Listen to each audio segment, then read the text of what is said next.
Hi అండి అందరికీ. ఈరోజు నేను మా అబ్బాయి ఇద్దరం కలిసి ముత్యాలంతల గుడి దగ్గరికెళ్తే వెళ్తున్నాం. ఈ గుడి ఎక్కడుందంటే సామర్లకోట నుండి కాకినాడ వెళ్ళే మార్గ మధ్యలో రోడ్డు పక్కనే ఉంటదనమాట అమ్మవారి గుడి. ఈ రోడ్లో వెళ్తుంటే ఎంతోమంది ఎండలో కష్టపడుతూ చిన్న చిన్న వ్యాపారాలు చేస్తూ కనిపిస్తున్నారు. ఫ్రూట్స్, వెజిటేబుల్స్, కొబ్బరి నీళ్ళు, ఎండు మిరపకాయలు. ఇక్కడైతే తాతయ్య గారు స్వీట్ కార్న్ ఉడకపెడుతున్నారు ఈ ఎండలో. చూడండి, ఈ వయసులో కూడా కష్టపడుతున్న తాతయ్య గారికి హ్యాండ్స్ అప్ చెప్పాల్సిందే. చాలా ఎండగా ఉంది కదా, జ్యూస్ తాగుదామని ఈ బండి దగ్గర అయితే ఆపాను. మా అబ్బాయికి ఒక మోసంబి జ్యూస్ చెప్పాను. వాడైతే తాగుతూ ఎంజాయ్ చేస్తున్నాడు. ఈ రోడ్లో అటు సైడ్ ఇటు సైడ్ కూడా చాలా పెద్ద పెద్ద చెట్లు ఉంటాయి. ఇక్కడ వ్యాపారాలు చేస్తున్న వాళ్ళకి ఆ చెట్లే నీడని చల్లదనాన్ని ఇస్తున్నాయని చెప్పాలి. మేమైతే టెంపుల్ దగ్గరికి వచ్చేసాం. బండి పక్కన పెట్టేసేసి గుడి పక్కన చిన్న కొలను ఉంటుంది. మా అబ్బాయి అయితే కొలంలోకి వెళ్ళి ఆడుతూ ఉంటాడు ఎప్పుడు. వాడికి అందులో చిన్న చిన్న ఫిషెస్ కనిపిస్తాయి.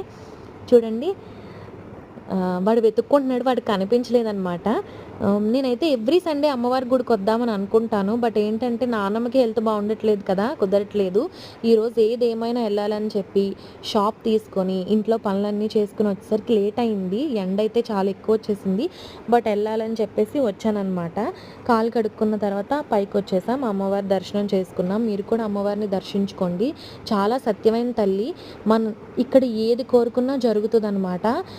చాలా పవర్ఫుల్ అమ్మవారు అనమాట. ఇక్కడ చిన్న వెహికల్ నుండి పెద్ద వెహికల్ కూడా ఏదైనా సరే అమ్మవారి గుడి ముందు నుండి వెళ్ళేటప్పుడు ఆగి వెళ్ళాల్సిందేనమాట. అంత ఫేమస్ అమ్మవారి టెంపుల్. మా దర్శనం అయితే అయిపోయింది. మేము రిటర్న్ వెళ్ళిపోతున్నాం. మేము రిటర్న్ వెళ్ళేటప్పుడు రైల్వే గేట్ అయితే ఓపెన్లో ఉంది. అందుకే నేను ట్రాక్ పై నుండి వెళ్ళిపోతున్నాను. మేము వెళ్ళే దారి మధ్యలో మాకు మేకలు కనిపించాయి, చిన్ని చిన్ని మేకలు. నాకు వెంటనే ఒక పద్యం గుర్తొచ్చింది చిన్నప్పుడుది. బుజ్జి మేక ఏడకెళ్తివి, రాజుగారి తోటలోన మేతకెళ్తిని. నా వీడియో నచ్చితే సబ్స్క్రైబ్ చేయండి, లైక్ చేయండి. Thank you friends, bye.